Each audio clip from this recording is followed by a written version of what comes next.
Friends, আমি ঐন্দ্রিলা, আপনারা দেখছেন ওয়াইল্ড ইন্ডিয়া ট্রাভেলস। আজকে আমরা বার্ডিং করতে যাচ্ছি ইউসমার্গে। ভোরবেলা 7টা সোয়া 7টা নাগাদ আমরা হোটেল থেকে বেরিয়েছিলাম। ইউসমার্গে কিন্তু পাখি দেখা ছাড়াও সাধারণ টুরিস্ট যারা আছেন তারাও যান।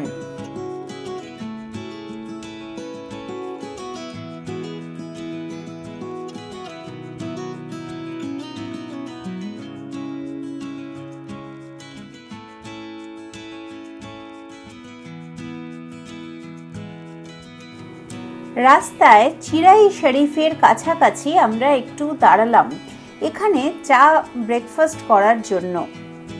আলাদা করে এখানে তীর্থযাত্রীরাও কিন্তু আসেন।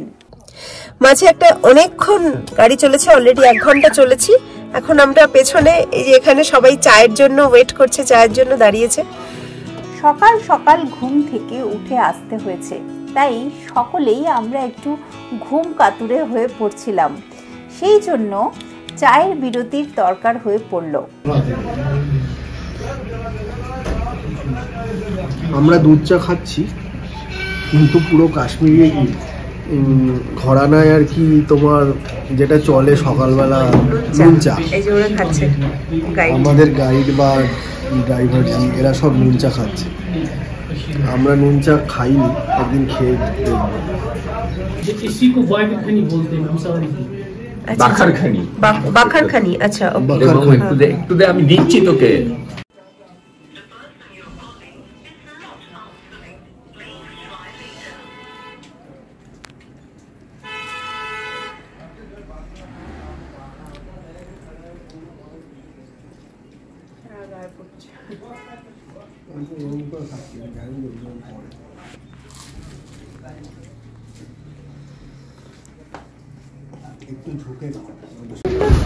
আলমদার, হ্যাঁ সব নাম দেখো, একদম অন্য রকমের সব না। এই খাবারগুলো কি কে জানে।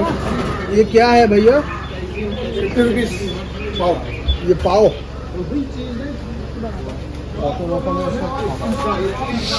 হ্যাঁ, পরোটাটা সাইজ বাস রে।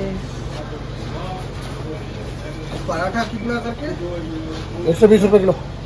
अच्छा, केजी के हिसाब से। इसका परोठा पूरा फैमिली खाए। এগুলো তো গজা, নিশ্চয়ই গজা।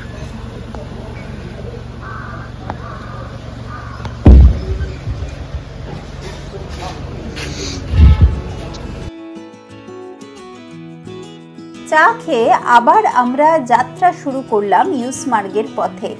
যত বেশি গাড়ি ইউসমার্গের দিকে যাচ্ছিল তত বেশি রাস্তায় বরফের পরিমাণ বেড়ে যাচ্ছিল।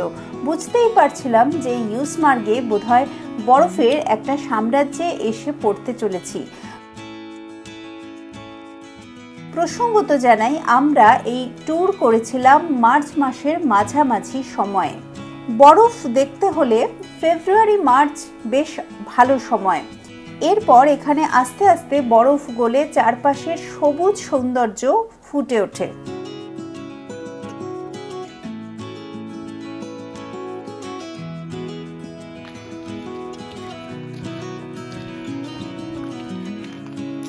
চলে এলাম ইউসমার্গে, চারিদিকে বরফ। যদিও আজকে ওয়েদারটা সেদিনকের মতন, যেদিন আরু ভ্যালি ঘুরেছিলাম সেদিন যেমন পুরো নীল আকাশ ছিল সেরকম নয়। তবে আমাদের উদ্দেশ্য এখানে পাখি দেখা, ইউসমার্গে পাখি দেখব। দেখা যাক, একটুখানি এইদিকে একটুখানি ওপরের দিকে উঠতে হবে, পাইন গাছগুলো অবধি যেতে হবে। রাস্তায় দুপাশে বরফ, মাঝে কিছুটা জায়গা আর কি এর ওপর দিয়ে যাচ্ছি। আচ্ছা, এটা রাসেট স্প্যারো।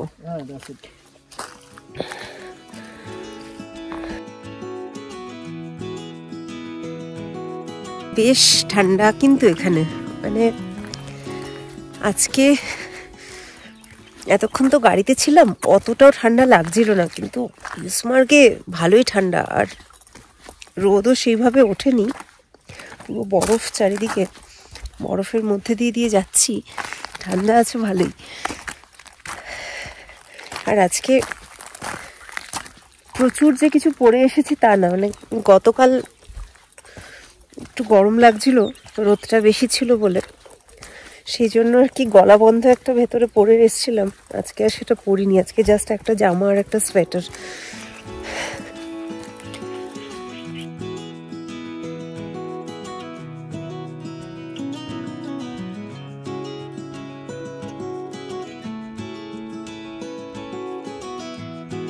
গুপি গাইনের একটা সিন মনে আছে যেখানে 3টে সিন দেখিয়েছিল, যে হুন্ডি ঝুন্ডি লাস্টে শুন্ডি শুন্ডি, হ্যাঁ, তার মধ্যে যেটা ভুল বলেছিল যে যেখানে বরফের মধ্যে গিয়ে ওরা নেমেছিল সেই রকম লাগছে, যে পুরো মাইলের পর মাইল বরফ, একদম শেষ মাথা অবধি যে পাহাড়গুলো দেখা যাচ্ছে সেগুলো বরফে ঢাকা। সেই আর আমরা ছাড়া একটাও লোক নেই। আমরা এখন ওই শেষ মাথা অবধি হেঁটে যাব, যে দু একটা স্পেশাল বার্ডস এখানে আছে, কাশ্মীর নাটহ্যাচ, কাশ্মীর নাটক্র্যাকার। নাটহ্যাচটা বললো নিচে হতে পারে, মানে নিচে ট্রাই করতে হবে। এখানে নাটক্র্যাকারটা আমরা ট্রাই করব, যে ওটার কোনো কল পাওয়া গেলে সেইটা আর কি আমরা এখানে পাওয়া যায় ইউজুয়ালি। হ্যাঁ, সেই জন্য এত দূর আসা। জুতোর ব্যাপারটা বলি, আমরা এমনি নর্মাল বার্ডিং এ যে জুতো পরি সব জায়গায় যাই, সেই পরেই চলে এলাম। এগুলো হালকা কেচুয়ার জুতো, এগুলো ওয়াটারপ্রুফ এমনিতে, কিন্তু বড় বড় যে গামবুট টাইপের কিছু এখানে নিতে হয়নি। আমরা তো এই জুতো পরেই, মানে এখানে আসলে বরফটা টাইট হয়ে গেছে, তো পা ঢুকে যাওয়ার মতন কিছু হচ্ছে না। এটা যদি কেউ সঙ্গে সঙ্গে আমাদের জুতো বা মোজা ভিজছে না, মানে একটুখানি সেরকম পা ঢুকছেও না, সেটাও একটা ব্যাপার, খুব হালকা। বরফের উপর দিয়ে অতি কষ্টে কোনো মতে হাঁটতে হাঁটতে আমরা একটু উঁচুতে, যেখানে গাছগুলো শুরু হয়েছে সেই পর্যন্ত গেলাম। এখানে আমাদের মূল উদ্দেশ্য হচ্ছে কাশ্মীরি নাটক্র্যাকার খুঁজে বার করার। তবে প্রথমেই আমরা অন্যান্য কিছু পাখি পেয়েছিলাম। রাস্তা কিন্তু বেশ টাফ। এখানে একটু পা ঢুকছে না।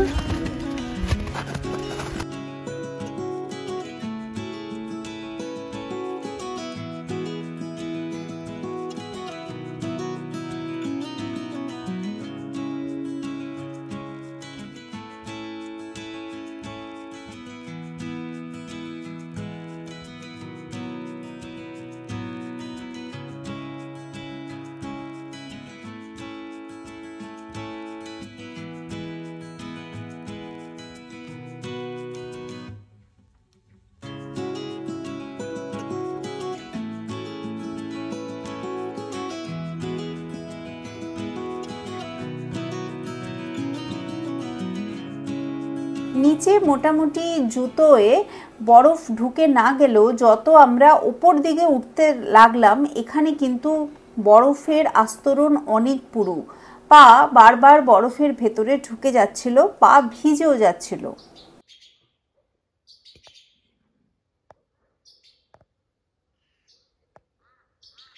দীর্ঘ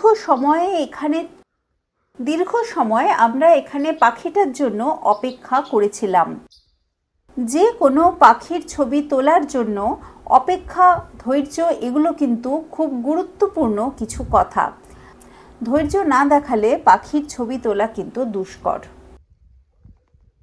অবশেষে বেশ কাছ থেকে পাওয়া গেল সেই পাখি যার জন্য আমরা এত দূর কষ্ট করে এসেছি।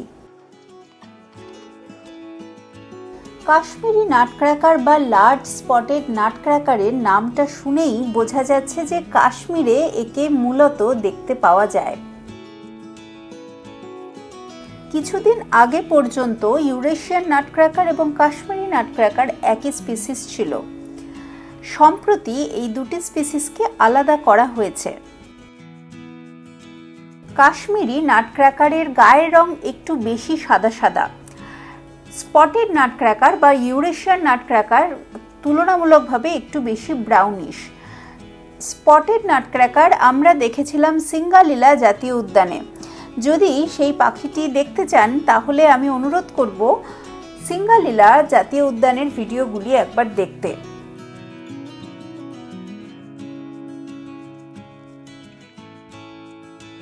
তোমার এক্সপিরিয়েন্সটা বলো, এইখানটা একটু ঝুড়ো বরফ আছে না, একটু পা ঢুকে যাচ্ছে।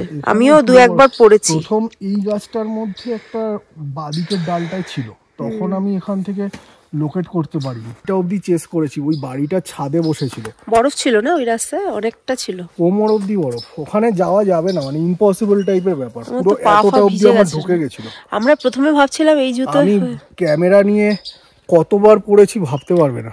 ক্যামেরা নিয়ে পুরো স্কিট করে এরকম করে বেরিয়ে গেছি, বেরিয়ে গিয়ে কোমর অবধি ঢুকে গেছে। তারপর আমি মানে ক্যামেরাটা তুলে ধরেছি, মানে ঢুকে গেছে। তারপর যখন বেরিয়েছি এতটা পুরো কোমর অবধি ঢুকে গেছে। তারপর যখন উঠেছি, ওঠার পর দেখছি যে জুতোটা আর বার করা যাচ্ছে না, খালি পায়ে বেরিয়েছি। তারপর হাত ঢুকিয়ে দিয়েছি, ঢুকিয়ে জুতোটাকে টেনে বার করেছি, দেখছি ওর মধ্যে পুরো ভর্তি বরফ। তো তারপর আবার জুতো পরলাম। ও বলছে এই ভাঙা গাছটার উপর দিয়ে ব্যালেন্স করে যেতে, কারণ দুদিকে আর কি বেশি বরফ। এবার ভাঙা গাছের উপর দিয়ে ব্যালেন্স করে হাঁটা যাচ্ছে না, কারণ পা স্কিট করছে। এবার কোনো রকমে আর কি একটা গাছ পেরিয়েছি, তারপর বলছে তারটা ডিঙোতে, তারপর তার ডিঙিয়েছি। তারপর ওইদিকে গিয়ে বলছে যে লাফ দিয়ে দাও, চলে এসো। ও কি করলো, দুটো কাঁধে আমাদের দুটো ক্যামেরা নিচে করে ও স্কিট করে পুরো নিচে চলে গেল। এবার আমি তো পারছি না, আর ও বলছে স্যার मैं স্পিড লু, স্পিড নিয়ে আমি নেমে যাই। বললাম নামো, আর কি বলবো। তো আমি আস্তে আস্তে কোনো রকমে গেছি, আর বহুবার পড়েছি। মানে বরফের এই কুচিগুলো আর কি মনে হচ্ছে যেন পুরো মানে, আরে মনে হচ্ছে ছুরি দিয়ে কেউ ফালা ফালা করে দিচ্ছে হাত। মানে কোমরে লাগে না, এখানে তো সেই সব হয়নি, কিন্তু হাত মাটিতে রাখা মানে মনে হচ্ছে যেন কেটে গেল। এরপর আমাদের ফেরার পালা।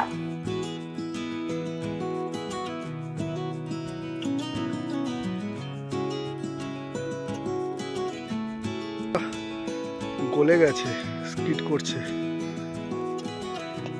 পুরো মাইলের পর মাইল বরফ।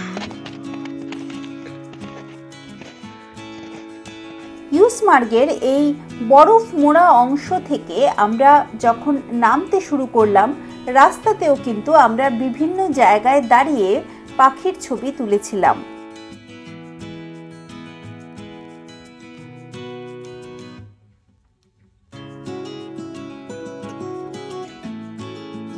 এখানে যে পাখিগুলো পেলাম সেগুলো কাশ্মীরে শুধুমাত্র পাওয়া যায় এমন নয়, হিমাচলেও কোথাও কোথাও এইসব পাখি দেখতে পাওয়া যায়। তবে হ্যাবিটেট লক্ষ্য করলে বুঝতে পারবেন পাইন গাছের অরণ্যে বেশি এই পাখি দেখতে পাওয়া যায়।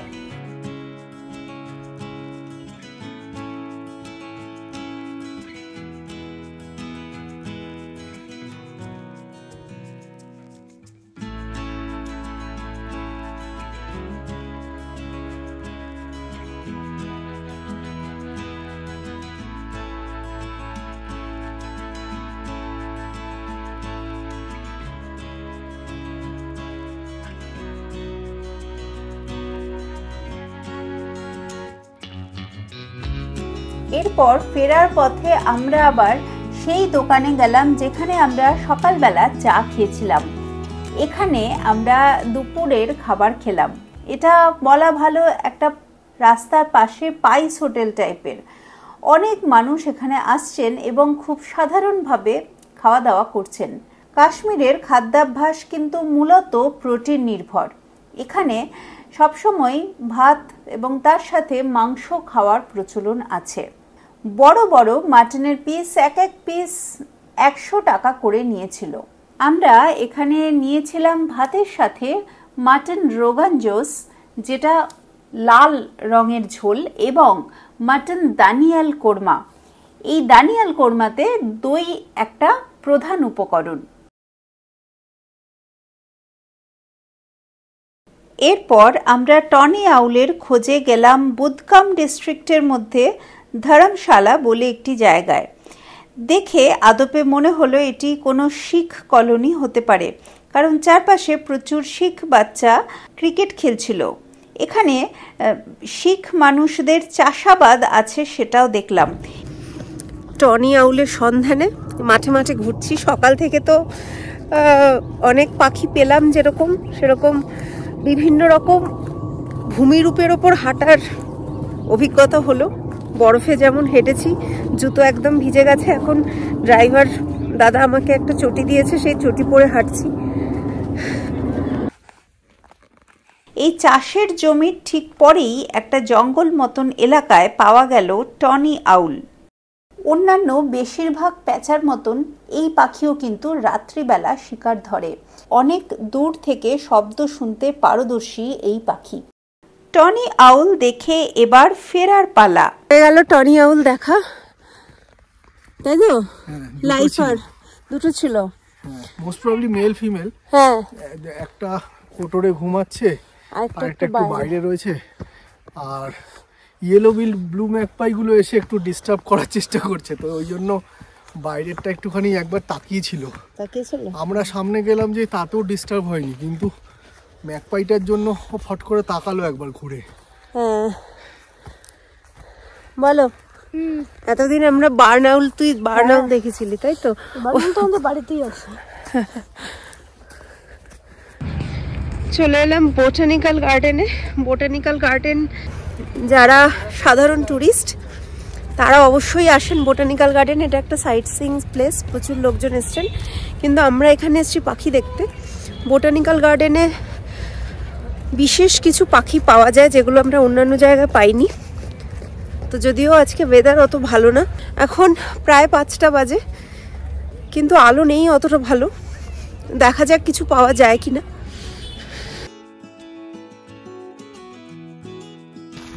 অন্ধকার, আলোটা আজকে একদম নেই।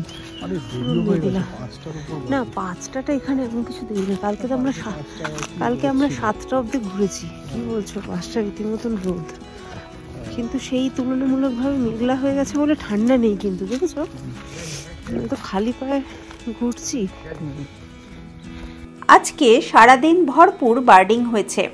সকালবেলা যেমন ইউসমার্গে গেছিলাম, সেরকম দুপুরবেলা গেছিলাম বুদগামের টনি আউলের জন্য। আর দিনটা শেষ হচ্ছে বোটানিক্যাল গার্ডেনে পাখির ছবি তুলে।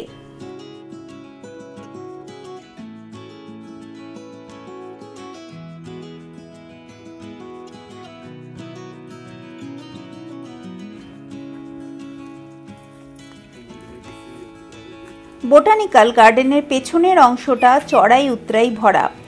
এইখানে এসে আমরা অরেঞ্জ বুলফিঞ্চের ছবি পেলাম। সেটা ছাড়াও আরও বেশ কিছু পাখি পেয়েছিলাম।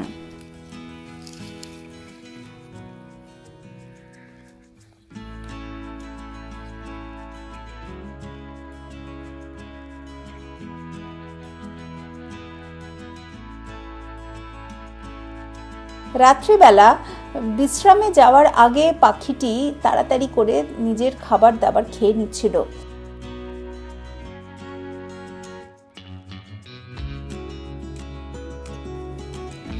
একদম অন্যরকম এই কাশ্মীর পর্ব আপনার কেমন লাগলো আমাদের কিন্তু অতি অবশ্যই জানাবেন। যদি ভালো লাগে তাহলে লাইক করুন, শেয়ার করুন। আপনার প্রকৃতি প্রেমী বন্ধুর সাথে ওয়াইল্ড ইন্ডিয়া ট্রাভেলসকে ফলো করুন ফেসবুকে, ইনস্টাগ্রামে।